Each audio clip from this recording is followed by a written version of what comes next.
Hello everyone, it is the friendly neighborhood gaming weasel with the top 10 primary weapons inside a Warframe 2022 edition. So, couple of little disclaimers and a little bit of notes. This is not just number 1 is the best, number 10 is the worst. These are top 10 weapons that I recommend that you use, or for normal star chart, some of them can and most of them can be used inside of the steel path. Couple of things: no secondary, no melee weapon equipped, no Smita Kovat or any sort of sentient or sentinel of any help, and I'm going to be using Revenant, so I cannot buff any of my damage abilities, or my primary weapons that is.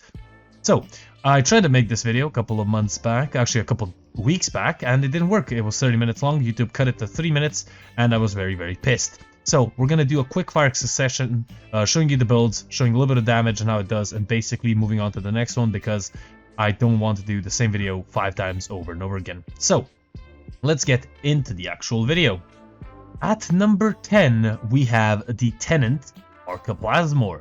So, this weapon is a very good weapon. You do get it off of your sister liches. This is what my build looks like. Keep in mind, these are my builds. You can create however you want your build to look like and whatever you want to base it on.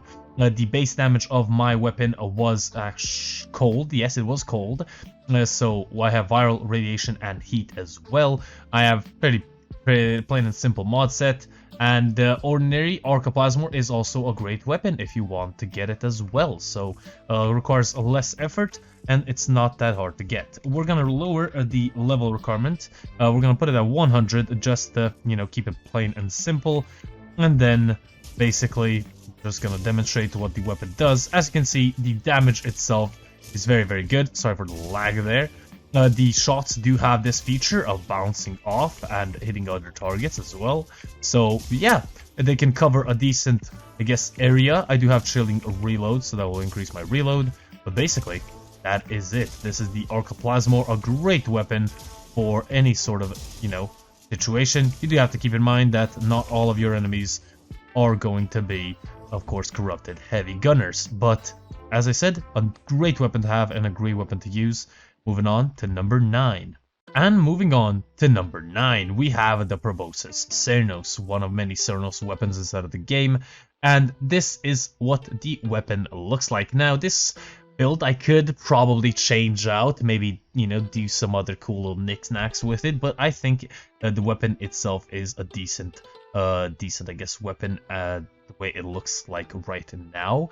What I might change out, what I probably would change out, is put Hunter Munitions just for that extra damage, but nonetheless a very great weapon. And one of the cool special features of this weapon is, as you can see, it attracts enemies. Does loads of viral, loads of slash, and heat as well, lowering the enemy's armor, and basically decimating any sort of enemy that wants to be close to you. So, a very great and fun weapon, dragging enemies in. This weapon is, personally, for me, one of the best weapons to use with Nidus Prime inside of the Steel Path. This is a great weapon, definitely would recommend.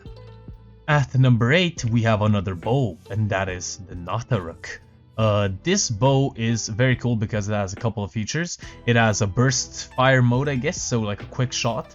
It has a charge shot. It has a perfect shot as well. It has infinite ammo, which is very great, and a decent amount of punch through. This weapon is basically, I think, one of the best bows inside the game.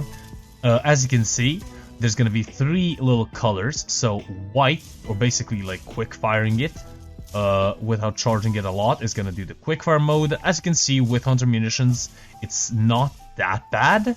It's not like the worst thing in the world. Then charging it up fully will give you a charge shot. And then let me just demonstrate that on a couple of enemies. And then when it hits orange, when it hits that little field, you will do a perfect shot. So that is where the damage, critical damage lies. So yeah, there you go. One of this weapon is also obtained by completing the new War West. And as you can see, a pretty decimating weapon.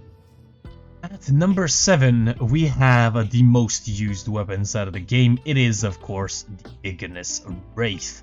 This weapon is simply incredible. It is a little bit harder to get, but some people might try to scam you out of some platinum. I guess scam, in quotation marks. I'm not going to go into the logistics of it. But this weapon, if you want it, you can definitely add me. I'll give it to you. If not, if I don't answer because I'm not always online, you can definitely just try to search up someone who's willing to give it to you. Because honestly, this weapon is not going to cost anyone a lot of their platinum and or money. The great thing about the Ignis Wraith is maybe not the damage per se, but holding down your left mouse button, I can't speak, and then just continuously firing, doing viral heat damage is something that cannot be topped. You do not have to aim directly at your target. It does have punch through. You can aim all over the place and basically kill anything that comes in your way. Yes, it will take time, maybe a little bit more than some other weapons, but the ammunition count, the damage, and of course the AoE effect is something to write home about. It is definitely a great weapon and a 100% pickup for sure. So, moving on to number 6. And at number 6, we have the Exceltra. This weapon is a pretty decent and easy weapon to get. You do need a lot of Forma for it, but honestly, this is one of my favorite weapons inside of the game. I also have a Riven for it, which I will not be using in this video, but this weapon is simply incredible. One more thing, I would recommend another Forma for Vigilantes. That would be very, very good. 5% chance to enhance critical hits from primary weapons, so that is very good as well.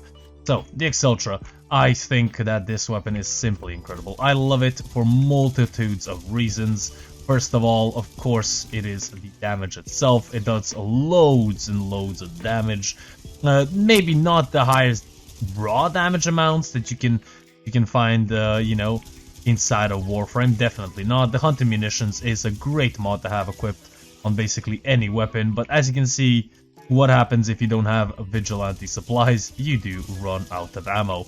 Now, I wouldn't recommend this for higher tier gameplay. There are definitely much better weapons for higher tier gameplay. As you can see, level 100 enemies are pretty good. I mean, I wouldn't really, you know, it doesn't want to convert any ammo currently, but I wouldn't really recommend it for level 80 and above.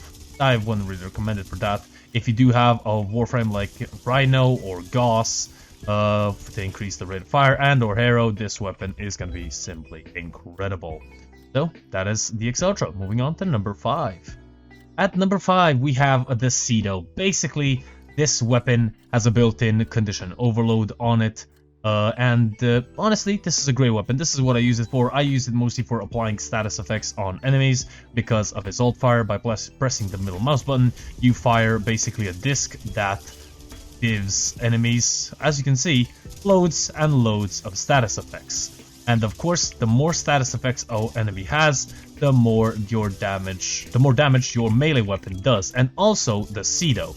So you have to wait for the disc to come back. As you can see, I'm killing this guy much slower than if they had status effects on them. So as you can see, I basically two-shot that guy. I need to fire my whole magazine into that one guy to actually kill him. But for me, this is basically a status applicator, and that is mostly what I use this weapon for. It is very good for that.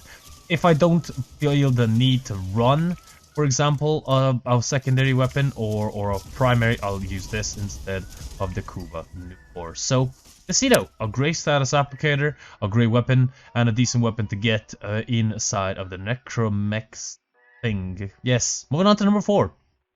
At number 4, we have our fan favorite, the Kuva Brahma. This is what my Kuva Brahma looks like. Of course, you do need 5 Forma to max it out at max rank 40. This is what it looks like. Maybe not the best build, but I personally love my Kuva Brahma. My first and I think best weapon inside of the game, at least in my opinion. It simply decimates enemies. Just fire a couple of shots and everything gets killed in a decent amount of time. The only problem with the Kuva Brahma is its ammunition count of 6 in my case, and that is the only thing that brings it down. Other than that, it is simply an incredible weapon and a must-have in any Warframe player's arsenal. Continuing on the same principle, at number 3, we have the Kubazar. Also a great AoE weapon, also hunter munitions, this time with bladed rounds as well. So this is one of my funnest weapons. I do love it, maybe a little bit less than the Kuva Brahma, but nonetheless, it is still a nice and fun weapon. More ammunition, which makes it, in my eyes, a little bit more fun than the Kuva Brahma. You can fire it 1 per 1, and you also have an alternate fire mode, which is basically a shotgun mode, which you can use to focus down or to kill targets, like for example heavy corrupted gunners. As you can see, this guy's full health. There you go, he's gone. And yeah, I love this weapon. Maybe I do prefer a little bit more than the Kuva Brahma, but nonetheless these two weapons are definitely on par. Damage, usefulness, and sort of maybe on that. No, definitely not look-wise. But yeah, that was number 3. Moving on to number 2. At number 2, we have a weapon closer resembling the Kuva Brahma, but in my opinion, a little bit better. Of course, it is going to be the Tenant Envoy. Now, the difference between the Kuva Brahma and the Tenant Envoy is the Kuva Brahma has more splash, but in my opinion, the Tenant Envoy does a more single target damage and also affects and hits a little bit harder, at least in my opinion. It has 2 firing modes, it has more ammunition. The second firing mode is a tracking missile. As you can see, there's a laser. You can play around with these rockets if you're not dying in the meantime. I love this weapon's second feature because basically you can kill anything at any sort of, I guess, angle or way or point or whatever you want to say so, but I personally adore this weapon a lot and I love this weapon. I definitely 100% would recommend also with the Kuva Brahma to add this weapon inside of your inventory. And moving on to the number 1. And at number 1 we have our Infested Cannon, the Bubonico. This is what the build looks like. This weapon is, in my opinion, very, very cool. I mean, most of these weapons, if not all of them, are very, very cool. This weapon has an interesting fire mode. So the first one is basically a shotgun mode that devastates anything inside of its path, as you can see. One of the cool features is it doesn't necessarily have an ammunition count. Its ammo does reload on its own, or I guess recharge on its own. And of course, 2 firing modes, which is very cool. The second one does a little bit less critical chance, and it has a little bit less critical chance, but the AoE is much better. As you can see, I can stack viral like a crazy person on these enemies, and I have no problem stacking viral on these enemies. And it does a decent amount of damage. You can basically kill enemies without any issues. Let me just show you the build again, just so you know what is going on. So projectile, this is the critical chance build, and the burst, as you can see, let me just find it, it has much lower critical chance. The critical multiplier is 7.3 with, of course, my build that I have on it. Status is great, heat and viral is also great, and the radial also has heat and viral. I do have a mod for the Bubonico, a Riven mod, but I'm not sure if it's going to be useful or not. But that was the Gaming Weasel's top 10 primary weapons. I hope you guys enjoyed. If you guys did, definitely leave a like, a comment, and do subscribe for more, because I do try to produce weekly content for you guys. So that was me. Hope you guys enjoyed, and I'll see you guys on the next one. This has been the Gaming Weasel, over and out.